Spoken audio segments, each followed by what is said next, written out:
ઓમ શ્રી ગણેશાય નમઃ। મિત્રો, આજના સમયમાં ઘણા લોકોને ભગવાનનું નામ લેવાનો સમય હોતો નથી, કેમ કે દિવસમાં બીજા અન્ય ઘણા બધા કાર્યો, અન્ય ઘણી ચિંતાઓ અને ઘણી બધી જવાબદારીઓ હોય છે। તેથી તેને ઘણી વખત એવું થાય છે કે દિવસ દરમિયાન અને રાત્રિએ પણ ભગવાનનું નામ લેવાનો સમય હોતો નથી।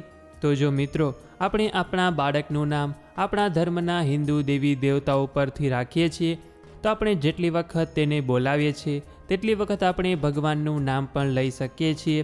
અને આ ઉપરાંત આપણે આપણા બાળકનું નામ જે દેવી દેવતાઓ પરથી રાખ્યું હોય તે દેવી દેવતાના ગુણો પણ આપણા બાળકમાં પ્રવેશે છે, કે જેથી કરીને તે પોતાના જીવનમાં હંમેશા ઉન્નતિ અને પ્રગતિ કરે છે, તેમજ સુખ સમૃદ્ધિની પ્રાપ્તિ કરે છે। તો મિત્રો, આજના આ વિડીયોમાં હું આપને બેબી ગર્લ એટલે કે હિન્દુ દેવી દેવતાઓ પરથી બાળકીના નામ જણાવીશ અને તેનો અર્થ પણ કહીશ, કે જેથી કરીને આપને સરળતાથી તે નામનો અર્થ સમજાય અને ત્યાર પછી બાળકની રાશિ ઉપરથી આપ તે નામ રાખી શકશો। તો મિત્રો, વિડીયો પસંદ આવે તો વિડીયોને લાઈક કરી તમારા મિત્રોને શેર કરી દેજો, કે જેથી કરીને તે લોકોને પણ આ હિન્દુ દેવી દેવતાના નામ ઉપરથી બાળકીઓના નામની જાણ થાય। અને જો આ વિડીયો આપ સૌ લોકોને પસંદ આવશે તો આવી જ રીતે અમે બાળકના નામ એટલે કે હિન્દુ દેવી દેવતાઓ ઉપરથી બેબી બોયના નામનો પણ એક વિડીયો બનાવશી, કે જેથી કરીને બાળકના નામ પણ આપ સૌ લોકોને જાણવા મળે। તો આવો મિત્રો, હવે આપણે આ વિડીયોની શરૂઆત કરીએ। તો સૌ પ્રથમ આવે છે ગૌરી, એટલે કે મા દેવી પાર્વતીનું એક નામ છે અને પૃથ્વીનું પણ આ બીજું નામ કહી શકીએ છીએ। ત્યાર પછી આવે ગાયત્રી, કે જેને આપણે સૌ ઓળખીએ છીએ એટલે કે વેદોની માતા। ત્યાર પછી છે ગીતા, એટલે કે હિન્દુઓનું પવિત્ર ગ્રંથ। ગૌતમી એટલે કે ગોદાવરી નદી। ત્યાર પછી ઘનિષ્કા એટલે કે મહાદેવી પાર્વતી। ત્યાર પછી તાક્ષવી એટલે કે દેવી લક્ષ્મી। તનિરિકા એટલે કે સોનાની દેવી। તન્વિતા એટલે કે દેવી લક્ષ્મી। તરનીજા એટલે કે યમુના નદી। ત્યાર પછી છે તુલસી, કે જેનો અર્થ સમજાવવાની જરૂર નથી। તેજશ્રી એટલે કે દેવી શક્તિ। દક્ષા એટલે કે પાર્વતીનું બીજું નામ।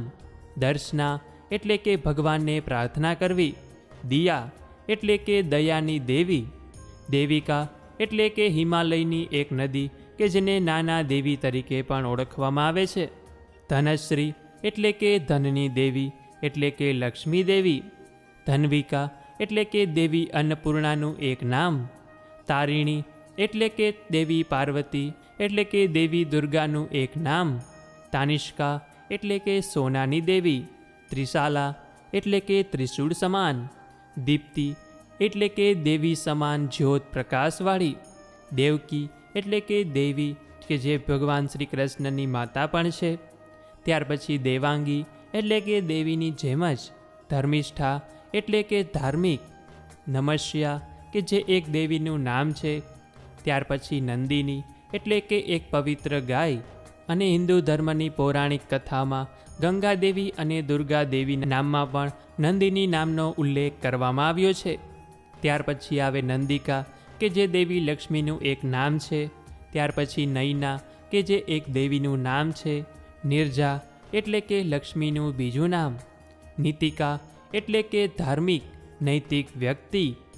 નેશ્વરી, કે જે ગાયત્રી માતાનું બીજું નામ છે।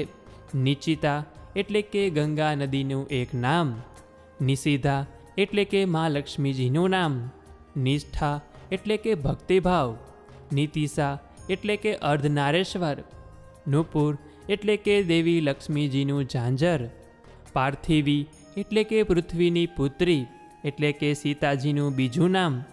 પાર્વતી એટલે કે દેવી પાર્વતી, કે જેને આપ પાર્વતી પણ રાખી શકો છો। ત્યાર પછી છે પરનીતા, એટલે કે પ્રાર્થનાને સ્વીકારે તેવી। ત્યાર પછી પ્રભાવતી એટલે કે દેવી પાર્વતીનું નામ। ત્યાર પછી પ્રહાસા એટલે કે દેવી લક્ષ્મી। પ્રજ્ઞા એટલે કે દેવી સરસ્વતી। પ્રાનદા એટલે કે દેવી દુર્ગા। પ્રણવી એટલે કે દેવી પાર્વતી। પ્રાંસી એટલે કે દેવી લક્ષ્મી। પ્રસ્વિતા એટલે કે દેવી પાર્વતી। પ્રથમા એટલે કે પ્રથમ દેવી શક્તિનું નામ। પ્રિજા એટલે કે શુભેચ્છાઓના દેવી, પ્રિનાકા કે પૃથ્વી પર સ્વર્ગ લાવનારી યુવતી, પ્રિયાંગી એટલે કે દેવી લક્ષ્મી, પૃથા એટલે કે પૃથ્વીના પુત્રી, પૂનમ એટલે કે સંપૂર્ણ ચંદ્ર, બહુલા એટલે કે ગાય, બાની એટલે કે દેવી સરસ્વતી, ભાર્ગવી એટલે કે દેવી પાર્વતી, ભાગ્યા એટલે કે દેવી લક્ષ્મી, ભાનુજા એટલે કે યમુના નદી, ભગિની એટલે કે ભગવાન ઇન્દ્રના બહેન સમાન, ભાગ્યલક્ષ્મી એટલે કે ધનના દેવી, ભાગ્યશ્રી એટલે કે દેવી લક્ષ્મી, ભૂમિ એટલે કે પૃથ્વી, ભુવનેશ્વરી એટલે કે ધરતીના દેવી, વિભૂતિ એટલે કે દેવી લક્ષ્મીનું એક નામ, બ્રાહ્મી એટલે કે ધાર્મિક, બૃંદા એટલે કે તુલસીજીનું બીજું નામ, ભાગ્યા એટલે કે સુખી દેવી લક્ષ્મી,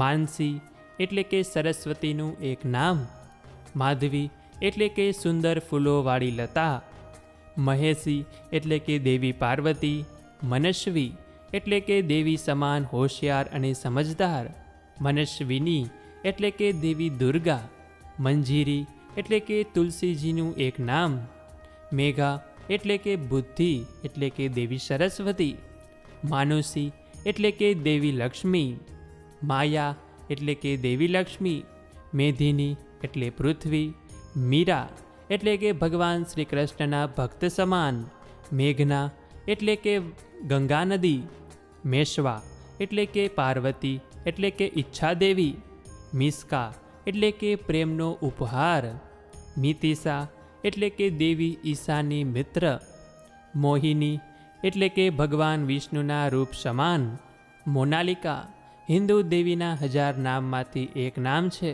મોનિષા એટલે કે દેવી પાર્વતી, મૃથિકા ધરતી માતા, યાચના એટલે કે પ્રવેશ પ્રાર્થના, યામી એટલે કે પ્રગતિ એટલે કે આકાશી એક સુંદર યુવતી, યમુના કે જે આપણા હિન્દુ ધર્મમાં એક પવિત્ર નદીનું નામ છે, યશસ્વી એટલે કે દેવી લક્ષ્મી, રાધા એટલે કે ભગવાન શ્રી કૃષ્ણની પ્રેમી, રાધિકા એટલે કે દેવી રાધા પોતે, રાગિની એટલે કે લક્ષ્મીજીનું એક નામ, ત્યાર પછી રીના એટલે કે એક સુંદર રાજકુમારી, રાજવિકા એટલે કે દેવી સરસ્વતી, રમા એટલે કે દેવી લક્ષ્મી, રોચના એટલે કે દેવી પાર્વતી, રુદ્રી એટલે કે અગ્નિદેવ, રશ્મિ એટલે કે સૂર્યનું કિરણ, રૂહાની એટલે કે આધ્યાત્મિક પવિત્ર દેવી, રૂકમિણી એટલે કે ભગવાન શ્રી કૃષ્ણના પત્ની,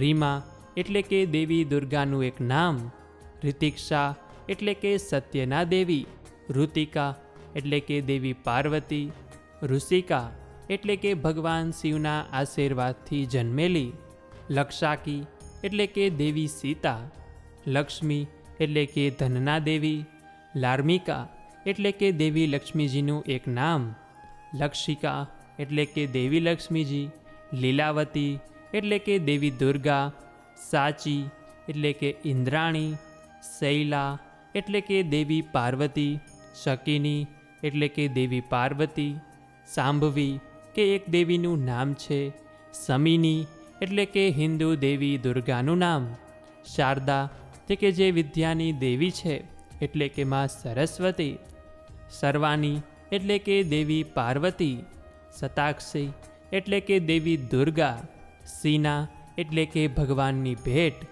શૈલજા એટલે કે ભગવાન શિવની ભક્તિ કરનાર, શિવાક્ષી એટલે કે ભગવાન શિવની ત્રીજી આંખ, શિવાલી એટલે કે દેવી પાર્વતી, શિવાંજલિ એટલે કે પણ દેવી પાર્વતી, શિવાંશી એટલે કે શિવનો અંશ, શિવાંગી એટલે કે હિન્દુ ભગવાન શિવ એટલે કે ભગવાન શિવનો અડધો ભાગ, શ્રદ્ધા એટલે કે મા ચામુંડાનું એક નામ, શ્રિયા એટલે કે દેવી લક્ષ્મીજી, શ્રેષ્ઠા એટલે કે ભગવાન વિષ્ણુનું એક નામ, શ્રેયા એટલે કે દેવી લક્ષ્મીજી, શ્રીજા એ પણ દેવી લક્ષ્મીનું નામ છે, શ્રીકરી કે જે પણ દુર્ગા માતાનું એક નામ છે, શ્રુતિ કે જે વેદમાં નિષ્ણાંત હોય કે જેને વેદોનું જ્ઞાન હોય, શ્રુતિકા એટલે કે દેવી પાર્વતી, શુલકા કે જે દેવી સરસ્વતીનું નામ છે.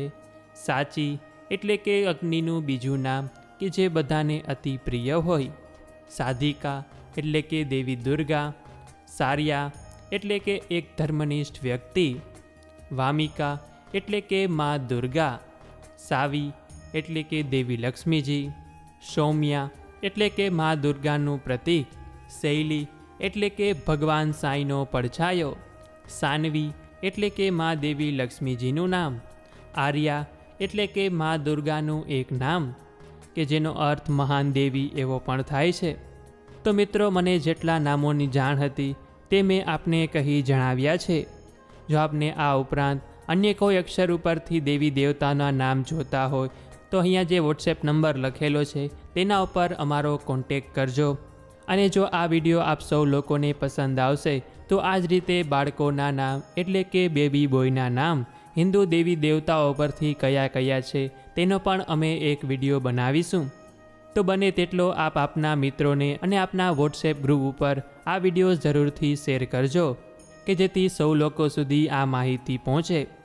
તો મિત્રો, વિડીયો પસંદ આવ્યો હોય તો વિડીયોને લાઇક કરી અમારી ચેનલને સબસ્ક્રાઈબ કરવાનું ભૂલતા નહીં કે જેથી કરીને આપ સૌ લોકોને અમારા નવા વિડીયો સૌ પ્રથમ મળતા રહે. તો મિત્રો, આ સાથે હવે મને રજા આપો. મળીશું ફરીથી એક નવા વિડીયોમાં.